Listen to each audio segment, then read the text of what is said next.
అపోస్తుల కార్యాలు 1వ అధ్యాయము 3వ వచనం. అపోస్తుల కార్యములు 1వ అధ్యాయము 3వ వచనం. ఆయన శ్రమ పడిన తర్వాత 40 దినముల వరకు వారికి అగ్గపడుచు దేవుని రాజ్య విషయములను గూర్చి బోధించుచు అనేక ప్రమాణములను చూపి వారికి తన్ను తాను సజీవునిగా కనపరుచుకొనెను. దేవుని స్తోత్రం కలుగును గాక.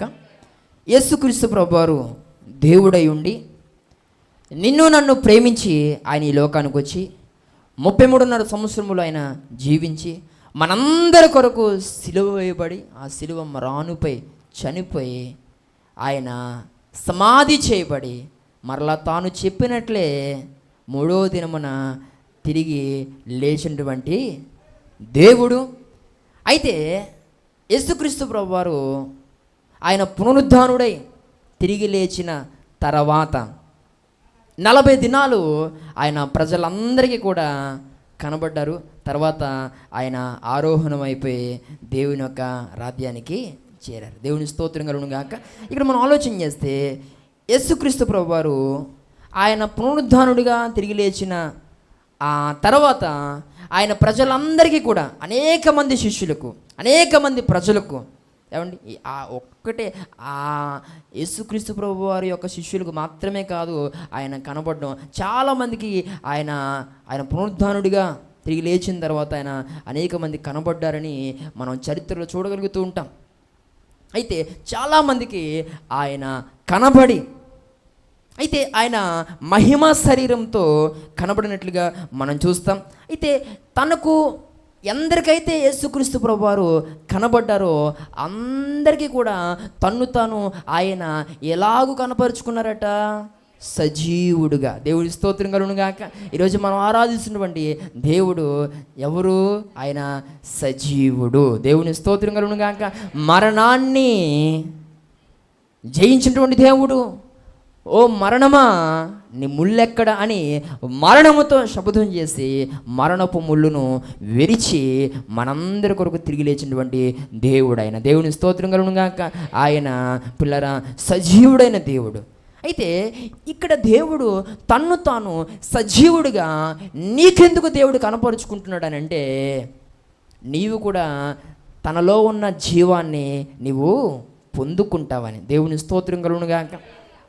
అంటే నిర్జీవమైన స్థితిలో ఉన్న నీవు దేవుడు తన్ను తాను సజీవునిగా నీకు కనపరుచుకోవడం ద్వారా కొన్ని నిర్జీవమైన క్రియలు విడిచిపెట్టి నువ్వు మరలా జీవింప చేయబడతావనేది దేవుని యొక్క ఆలోచన. దేవుని స్తోత్రం కలుగును గాక. ఈ మాటలు నా ప్రియ సహోదరి సహోదరుడా, అయితే ఆయన సజీవుడే, కానీ మనలో దేవుని యొక్క జీవం మనలో లేదు. మృతమైన వారిగా మనం ఉన్నాం. మన ఆత్మీయ క్రియలు చచ్చిపోయాయి.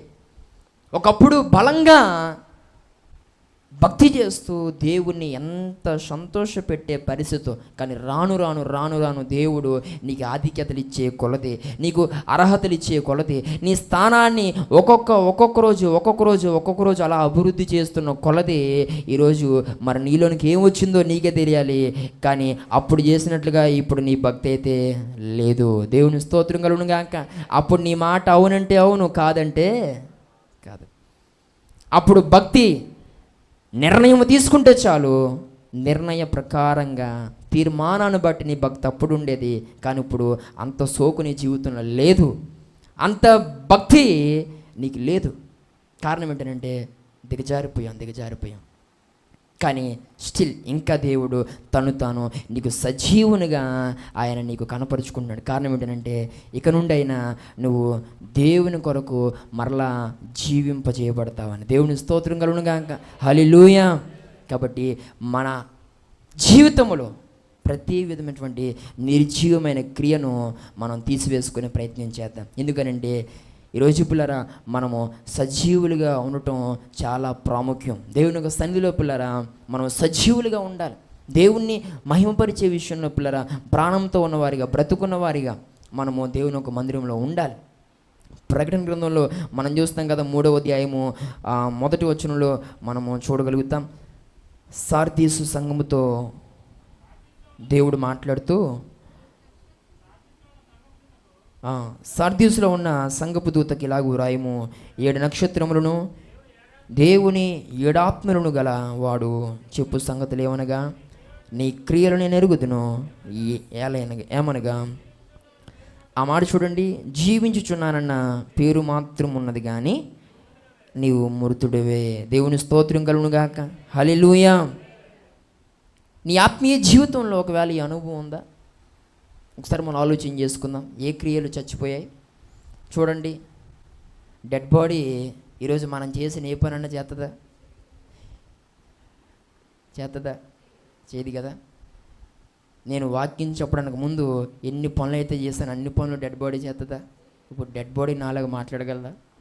ఏమండి, డెడ్ బాడీ పాడలేదు, డెడ్ బాడీ సాక్ష్యం చెప్పదు, డెడ్ బాడీ దేవుని కోసం ఉపయోగపడదు, డెడ్ బాడీ దేనికి పని చేయదు. ఈరోజు నీవు కూడా ఒక రకంగా జీవించుచున్నానన్న పేరు నీకు ఉంది, కానీ ఆ పేరు నీ పేరే. దేవుని స్తోత్రం కలుగునుగాక. ఏదో అలాగా బ్రతుకున్నామన్న పేరు ఒకటి వెనకేసుకున్నావు, కానీ ఒక రకంగా ఆత్మీయతలో చచ్చుబడిపోయిన జీవితం, చలనం లేని జీవితం, స్పర్శ లేని జీవితం, మెలకువ లేని జీవితం, మతి లేని జీవితం చెప్పినా నీకు జ్ఞానోదయము కానీ ఒక భయంకరమైన మూర్ఖత్వం నీ జీవితంలో కుదుబండ్లాగా ఉంది. ఇంక ఎలాగ మనము దేవుని కొరకు జీవింపజేయబడేది? దేవుని స్తోత్రం కలుగునుగాక.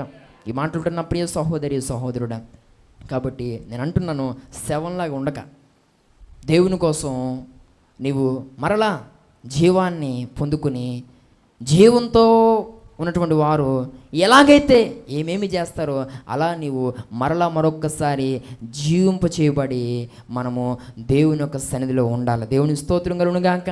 కాబట్టి మనము బ్రతుకున్నామంటే ఖచ్చితంగా మనం ప్రార్థన చేయాలి. బ్రతుకున్నామంటే మోకరించాలి. శవం అలా పడుకుంటే తప్ప మోకరించలేదు. ఏమండి, శవం పాట పాడదు. మనందరూ కలిపి చుట్టూరు నుంచి ఎన్ని అవకాశాలు ఇచ్చినా శవం ఒక్క అవకాశం కూడా తీసుకోదు. ఇక మీ వల్ల అవ్వకపోతే మేము వెళ్ళినా కనీసం పాస్టర్ గారు వచ్చారు కదా అని మా మాట కూడా లెక్క చేయదు. ఎవరో శవం.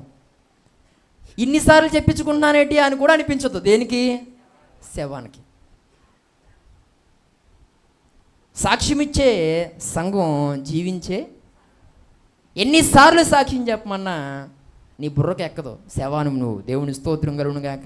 శవం గనక నీకు ఏది లోనకి వెళ్ళట్లే. అర్థం చేసుకోవాలి. ఈరోజు డెడ్ బాడీ ఏది చేయదు. ఈరోజు దేవుని సన్నిధిలో నువ్వు అలాగున్నావు అంతే కొన్ని దినాలుగా. ఒకప్పుడు ఈ స్థితి నీది కాదు.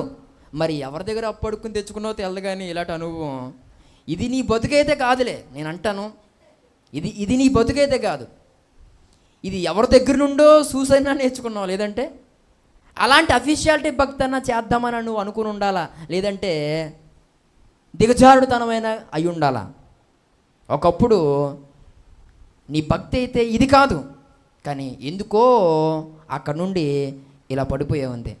ఈ ప్రత్యేకమైన దినాన దేవుడు మాట్లాడుతున్నాడు. తను తాను నీకు మరొక్కసారి సజీవునిగా కనపరుచుకుంటున్నటువంటి ఈ దినమైన నువ్వు మరలా నీ యొక్క నిర్జీవాన్ని విడిచిపెట్టి నీ యొక్క ఉన్నటువంటి ఆత్మీయ నీరసాన్ని వదిలేయి.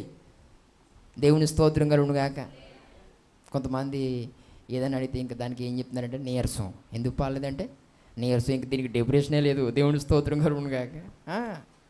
ఎందుకు సాక్ష్యం చెప్పలేదనంటే నీరసం, కొంచెం బాలే. మరి బాడీలో ఏ పట్టు బాలేదో తెలదు, కానీ మొత్తానికి బాలే, ఒంట్లో బాలే. దీనికి కానీ లేకపోతే ఏమండి నీరసం కానీ దీనికి ఇంకా మారుమాట ఇంకొకరు ఎవరో మాట్లాడేది ఉండదు. ఇక ఈరోజు ఏదో చెప్పాడు అప్పటికప్పుడు తప్పించేసుకోవడం నేర్చుకున్నావే కానీ అది అలవాటైందే, కానీ భక్తిలో నేను ఈసారి నుండి అయినా సరిచేయబడతాను, ఈసారి నుండి అయినా చలనం కలిగి ఉంటాను, ఈసారి నుండి అయినా నా జీవితంలో మార్పును నేను కలిగి జీవిస్తాను అని మనకు అనిపిస్తే అది మనకి ఎంతో దీవెన. దేవుని స్తోత్రం కలుగునుగాక.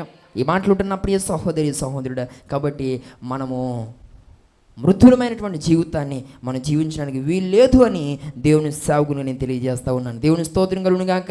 ఇక్కడ చూడండి, సార్ది సంఘం ఎలా అనంటే, ఆ సంఘానికి జీవించుచున్న పేరు మాత్రం ఉంది, కానీ మృతమైనటువంటి సంఘం, మృతమైనటువంటి అనుభవాలు, మృతమైనటువంటి పరిస్థితి. కాబట్టి ఈరోజు మన ఆత్మీయ జీవితంలో ఇలాంటి మృతమైన పరిస్థితి, అంటే జీవం లేని పరిస్థితి నువ్వు కలిగి ఉండొద్దు. ఇక నుండి దేవుడు సజీవుడు, ఆయన జీవం కలిగిన వాడు. కాబట్టి ఈసారి నుండి నీవు నిర్జీవమైన స్థితిలో ఉన్నావు కదా, మరి దేవుని జీవం నీలోనికి ఎలా వస్తానంటే, నువ్వు దేవుని జీవం మీద నువ్వు ఆధారపడాలి. దేవుని స్తోత్రం కలుగును గాక. నీలో ఉన్న నిర్జీవము బయటికి పోవాలంటే నువ్వు దేవుని జీవం మీద నువ్వు ఆధారపడాలి. ప్రభువా, ఇక నుండి నేను జీవింప చేయబడాలని ఆశపడుతున్నాను, నాకు సహాయం చేయ ప్రభువా. నేను నీ కోసం బ్రతకాలని ఆశపడుతున్నాను, నాకు సహాయం చేయ ప్రభువా.